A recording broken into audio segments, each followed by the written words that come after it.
bitta fun fact aytaman. Xo'p. Bu Yusufxona qishlog'i. Bu yoqda mana bundoq boshlangan Burchumilla qishlog'i. Endi fun fact aytsam. Yusufxonaga ertalab 6 bo'lmasdan quyosh chiqqan.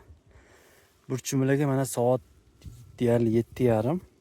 Hali endi quyosh chiqyapti. Bu qishloqlarning orasi chiqsa nari 5-6 kilometr. Lekin quyosh chiqishining farqi deyarli 1,5 soatdan oshiq. Ko'p uxlaydiganlarni faqat biologik sabab emas, balkim geografik sabab ham bo'ladi. Ko'p uxlashining sababi. Shuning uchun kech uxlaydiganlarni urishib tashamang, ularni biologik tuzilishi siznikidan farq qiladi. Nafaqat biologik, balkim geografik faktor ham rol o'ynaydi.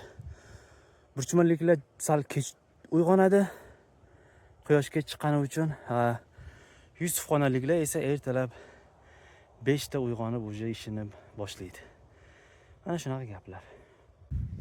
Videoni qalban burchumillalik bo'lganlarga jo'natib qo'yasiz.